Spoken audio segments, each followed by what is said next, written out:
Health news మీకోసం.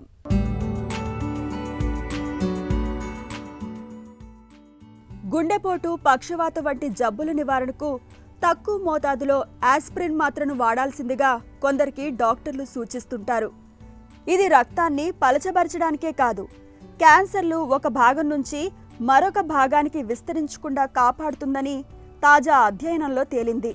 రొమ్ము, పేగు, ప్రోస్టేట్ క్యాన్సర్తో బాధపడే వాళ్ళు తక్కువ మోతాదులో ఆస్పిరిన్ మాత్రను వాడడం వల్ల క్యాన్సర్ ఇతర భాగాలకు వ్యాపించే అవకాశం తగ్గుతున్నట్లు ఇంతకు ముందే వెల్లడైంది.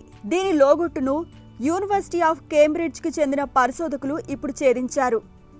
ఇది రోగనిరోధక వ్యవస్థను ప్రేరేపించడం ద్వారా క్యాన్సర్లను నిలువరిస్తున్నట్లు అధ్యయనంలో బయటపడింది. రక్తం గడ్డకట్టడానికి తోడ్పడే థ్రాంబోక్సిన్ A2 అనే ప్రోటీన్ ఉత్పత్తిని ఆస్పిరిన్ మాత్ర తగ్గిస్తుంది. థ్రాంబోక్సిన్ A2 అనేది రక్తం గడ్డకట్టేలా చేయడమే కాకుండా ఇన్ఫెక్షన్లతో పోరాడే క్యాన్సర్ కణాలను నిర్మూలించే టీ కణాలను సైతం అణిచిపెడుతుంది. థ్రాంబోక్సిన్ A2 ఉత్పత్తి తగ్గినప్పుడు టీ కణాల పనితీరు పుంజుకుంటుంది. ఇక్కడ ఆస్పిరిన్ చేస్తున్న పని అదే. థ్రాంబోక్సిన్ A2ను తగ్గించడం ద్వారా టీ కణాలు పుంజుకునేలా చేస్తుంది.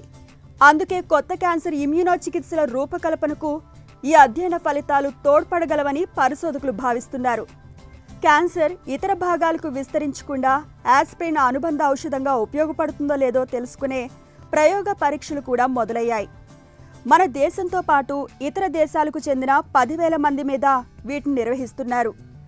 వచ్చే 2 నుంచి 5 ఏళ్లలో ఫలితాలు వెలువడనున్నాయి. అయితే ఆస్పిరిన్ మాత్రతో కొన్ని దుష్ప్రభావాలు ఉన్నందున దీని వాడకంలో జాగ్రత్త అవసరమని పరిశోధకులు సూచిస్తున్నారు.